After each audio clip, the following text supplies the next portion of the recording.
useless woman! If you're done cleaning, get out of here." It was Christmas, and I was thrown out into the snowy, freezing garden. "Hey, it's cold. At least let me change my clothes." My body was covered in sweat from a day's worth of housework, and my wet clothes were rapidly stealing my body heat. "There you go." From inside the house, my mother-in-law, Nancy, threw my bag, coat, and shoes outside with a look of annoyance. The front door and windows were locked from the inside, and I couldn't get back in. I felt like I was going to freeze to death. I had to do something. My name is Mary, and I'm 50 years old. I work a part-time job as a cashier at a local supermarket. My husband Charles is a construction worker, and it's been 25 years since we got married. We've always lived in a small apartment, but a few years ago our only son, John, moved out to go to college. And since then, the room has felt both bigger and lonelier. We were never financially well off, but we managed to send our son to college. Last year he got married and moved to a condominium in the next town with his wife, Jessica, starting their life together. Around that time, Charles approached me and asked, "What do you think about moving in with my mom?" After Charles' father, David, passed away from an illness about 10 years ago, Nancy has been living alone. Our apartment wasn't far from her house, so we would visit her once or twice a month to check on her. Nancy in her late 70s seemed to be doing well, but Charles said he wanted to be there to take care of her just in case, given her age.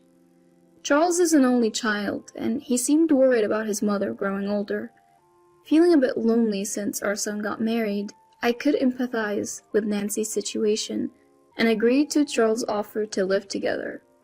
Charles' childhood home had a garden and, although a bit old, had enough rooms. A light renovation would make it spacious enough for the three of us to live comfortably. We didn't have enough money to build a new house, but we had enough saved up for the down payment on the renovation. The remaining cost could be covered by a loan. Through Charles' work connections, we found a renovation contractor, and the work was completed in about a month.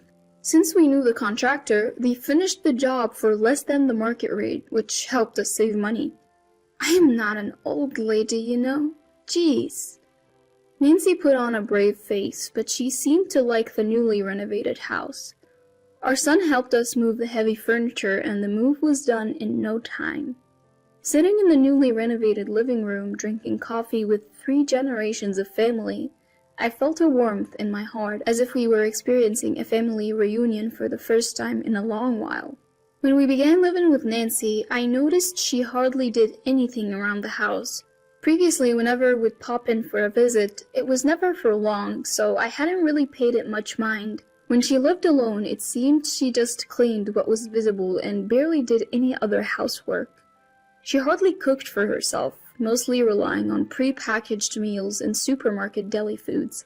No wonder I found so many empty plastic trays and food containers in the house before we renovated, I thought to myself. It made sense to me. When I asked Charles about it, he mentioned she had always been that way, often using ready-made or frozen meals. I had heard that Nancy used to work full-time, so initially, I thought maybe her busy schedule was to blame. But now, even with all the time in the world at home, she doesn't cook, clean, or do laundry. Nothing. All those tasks fall on me, while she enjoys chatting over coffee with friends who come to visit. "Mary, make some coffee. Haven't you boiled any water? Do that at least." I'd hear Nancy's voice calling out to me almost every day. "I only let you guys move in because my son insisted, but you know, she's quite thoughtless," she would say to her friends. I never asked to move in with her. It was Charles who insisted because he was worried about his mom. He felt obligated to stay with her. If she's having friends over, the least she could do is prepare the coffee herself. I wish she wouldn't badmouth me as if I'm the one at fault. I still have my part-time job. When I'm not working, I'm swamped with housework from dawn to dusk with no time for myself. Every day, without fail, another friend of Nancy's drops by. At this rate, I wondered if there was even a need to live together. Being friends with Nancy, they seem quite alike. "Oh, I forgot to bring cookies. Mary, was it? Could you buy some?" They treat me like a servant and not even reimburse me. When I brought this up to Nancy, she'd laugh it off. "Don't be so pity. Lighten up." Every week, she'd dress up and go out shopping or somewhere with her friends, not returning till late. Meanwhile, I'd be drowning in housework. Charles, maybe because he's busy at work, would often come home late. On rare occasions he came home early, he'd be drunk and just go to sleep. Whenever I tried to discuss Nancy's behavior with him during such times, he'd snap, "Quit nagging. Mom's always been like that." If I approached him sober, he'd just dismissively say, "She's getting old. Let her be." "You might tolerate it because she's your mom, but think about what I have to deal with," I'd retort. Yeah, I got it. I'll talk to her," he'd say, but then just fall asleep snoring. I considered discussing it with our son, but I hesitated to burden the young couple with our problems. As December rolled in, I got a call that Charles had an accident at work. I rushed to the hospital. Thankfully, his life wasn't in danger, but he had fractured his leg. We were now set to spend Christmas in the hospital. Normally, my son comes home for Christmas and we spend the holiday together, but this year he got married and I was wondering what to do. So, Nancy, I know this is a weird time to ask, but what are you doing for Christmas? Charles won't be able to leave the hospital for a while, and I'm not sure how to spend Christmas at my in-laws, so I decided to ask Nancy. She responded, "Christmas? What did you used to do?" "I used to spend it with John, my son. He would come home and we'd be together," I replied. "Well, why don't you go to John's? You're family. There's no need to be shy," she suggested. Even though he's my son, I feel like I'd be intruding on the newlyweds, and I feel bad about it. But Nancy has a point. I decided to call my son and see what he says. If he says no, I'll figure something out then. I called John on his mobile phone and explained that Charles is injured and will be spending Christmas in the hospital. "So what will you do, Mom?" he asked. I braced myself for rejection and asked, "Well, I was wondering if I could come to your place." To my surprise, he agreed. "Sure. Jessica wants to have a good chat with you too. It works out perfectly." I was taken aback by how easily he agreed. When I told Nancy, she was pleased and said, "Yes, that's good. Take your time," she said, seeming to be in an unusually good mood. I asked her, "What about you, Nancy? What will you do?" "Me? Oh, I'll be fine by myself," she replied. I was surprised by her response, as I was expecting her to be busy during Christmas. "So, I'll finish up the housework and head over to John's on Christmas Day," I told her. On our way back from the hospital, Nancy and I talked about our plans. It was the coldest day of the year, with snow flurries in the air. I had prepared everything the night before, so in the morning I was busy wiping windows and cleaning the kitchen. Even Nancy, who usually doesn't do much, helped me clean the floors in the shower room. I was surprised by her helpfulness. After finishing the cleaning inside the house, I picked up a broom and started sweeping the yard. It felt warm when I first stepped outside, but as the day went on, it got colder. I planned to go inside to put on more layers, but when I tried to open the front door, it was locked. I walked around the house, but all the doors were locked. I wonder if Nancy forgot I was outside and locked the door. "Nancy, please open up." I called out to Nancy in a loud voice. "Are you still here? I thought you left a while ago." I heard Nancy's voice from inside. My sweaty body started to feel cold, and I couldn't stop shivering. "I haven't changed yet, and my luggage is still inside. Please, I'm begging you to open the door." I raised my voice in desperation. "There. Isn't the cleaning done already? Hurry up and go," Nancy said while roughly throwing my rolling bag, shoes, and coat through the large window next to the front door. After that, no matter how much I screamed, There was no response from inside. With no other choice, I put on the cleaning sandals instead of my shoes, wrapped my coat around my chilled body, and walked to the bus stop. My son's condominium is about a 20-minute bus ride from my in-laws' house. "Mom, you're late. I was about to go pick you up because I was worried." My son greeted me at the entrance of his condominium after I pressed the intercom button on the first floor. "Mary, long time no see." I was greeted with a smile by my son's wife, Jessica, as she let me in the room. This is the first time I've seen Jessica since their wedding. She's a petite woman with a cute smile. "Mom, you look frozen. Did something happen?" I told my son about how I was locked out by Nancy while gardening. "Mary, go take a shower and warm up your chilled body first," Jessica said kindly.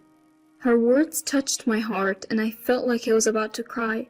"Thank you, I'll do just that," I said, and Jessica showed me to the shower room. As I took a warm shower, I could feel the warmth gradually returning to the core of my body and the sensation returning to my fingertips. It's been a while since I've taken such a leisurely shower. I felt a sense of peace that I had almost forgotten. Once I felt relieved and the hard things I had been through came flooding back, I started crying again. After the shower, a meal was prepared. "I'm not sure if it's to your liking, but please go ahead." Having a meal prepared for me without having to cook myself. It's been years since that last happened. I took a bite. Delicious. It was a nostalgic taste. "Jessica, you're a great cook," I complimented her. "Ah, I asked my mom for the recipe and practiced for today. I'm so happy. Thank you," Jessica said with a shy smile. It's been a while since I've had such an enjoyable meal. After the meal, I felt happy as I helped Jessica clean up the dishes. I didn't want to ruin the mood, but I began to quietly talk about what happened at my in-laws' house. My son considerately asked Jessica to leave the room. He probably didn't want her to hear too much. After listening to my whole story, my son seemed to remember something and said, "By the way, Nancy didn't pay much attention to me when I was little, and she didn't seem too happy either. Come to think of it, we only took him to his grandparents' house when he was little. It seems it wasn't just because he got busy playing with his friends that he stopped visiting them. She once told me to go away when I visited," he added. My son had his own thoughts about Nancy. He continued, "But I didn't think it was that bad. Once things settle down, let's go visit Nancy together," he said. Since we started living together, Nancy has treated me terribly, but today was a bit strange even compared to that. I felt relieved knowing that my son would be with me. After pouring out what was in my heart, I felt much lighter. I never thought we could talk about this kind of thing. My son has really grown up. The next morning, as per my usual routine, I got up early and was relaxing in the living room watching TV. I thought about preparing breakfast, but I didn't want to touch the kitchen without permission, so I decided to take it easy. My son and his wife were still asleep. Suddenly the phone rang. Who could it be this early in the morning? I wondered as I checked the display. It was my in-law's number. Surprised, I answered the phone, and a male voice that I didn't recognize spoke from the other end. "Nancy's in trouble. Please help." Nancy? That's my mother-in-law's name, but whose voice was that? "Who are you? Why are you there?" I asked. The man on the other end stuttered, Then the call was cut off. A bad feeling washed over me, and I quickly woke up my son. We headed to my in-laws' house together. When we arrived, the front door was unlocked. "Nancy?" We called out as we entered the house, but there was no response. My son and I cautiously proceeded inside. We didn't know the identity of the man from the phone call or if he was still there. There was no sign of anyone in the living room. We could hear the sound of running water from the shower room, so we went to check and found Nancy lying on the floor. unconscious but breathing. "John, call an ambulance, hurry!" I shouted to my son. At the emergency hospital, Nancy was receiving life-saving treatment. She was diagnosed with a cerebral hemorrhage, and although she pulled through, she was still unconscious, so visitors were not allowed. We couldn't ask Nancy what happened between Christmas night and the morning, leaving us in the dark about the situation. I started visiting the hospital every day, but it wasn't until a week after Nancy had been admitted that she regained consciousness. By that time, Charles had also recovered enough to walk with crutches, so he had been discharged from the hospital. However, he wasn't quite used to the crutches yet and couldn't walk for long periods, so I was the only one who ended up going to visit Nancy. When I arrived at the hospital, Nancy was still bedridden. "Thank goodness you're okay, Nancy." I spoke to her, but Nancy just silently stared at the ceiling. "I received a call for John." The moment I mentioned that, Nancy looked at me in surprise. "Who was it from?" Nancy asked. I didn't know. I was the one who answered the phone, but I didn't recognize the person. Nancy just silently murmured, "I see. It was a man. Why was he at our house so early in the morning?" The front door was left wide open. Who was that man whose voice I heard? I pressed her for answers.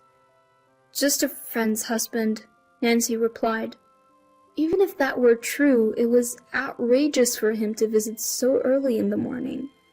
Besides, it was strange that the door had been left open. After locking me out, someone had unlocked it from the inside, and Nancy had been found collapsed in the shower. Even if someone had come to visit, they wouldn't have been able to enter the house and find Nancy had the door been locked. Also, the man had called John's condominium for my in-laws' phone. When I pressed Nancy further, she finally started to open up. "All right, I'll tell you. That man was my lover, from even before I married David. And he was my lover while David was alive too. Are you happy now? Just leave me alone." I was dumbfounded by my mother-in-law's confession. She had brought her lover into our house during Christmas when we were away, and she had locked me out because he was already inside. I wonder when he had entered the house. She also revealed that after the renovation, she and her lover had planned to kick us out of my in-laws' house and live there together. It was an unbelievable story. They say late life love is a thing, but I wish they would just do it without involving us. I didn't want to be a part of it. In that case, please have him take care of you. We don't want to know anything about it. David is gone, and you are free to do as you please, I told Nancy. "You ungrateful brat! How dare you talk to me like that?" Nancy scolded me. She may have been bedridden, but her mouth was as sharp as ever. "Who's ungrateful? I've been doing all the housework while juggling a part-time job. The house is clean because we paid for it, remember?" With that, I left the hospital room. I could hear Nancy's sobs and curses behind me, but I didn't care. She could do whatever she wanted. When I returned to my in-laws' house, I told Charles everything. His response was shocking. "Ah, that guy. I've known about him for a long time. Dad's gone and Mom's all alone. Just let it go," Charles said. My head started spinning. How dare she try to kick us out after we spent money on renovations? Can you really ask me to forgive that? I was furious and yelled at Charles. "If Mom says so, we just have to put up with it." Charles said that to me, but I couldn't even look him in the eye. "Fine. I can't live with you any longer. I'm leaving," I said, pushing him away. "Don't say that. We've gotten along for over 20 years. Charles tried to stop me in panic, but my mind was made up.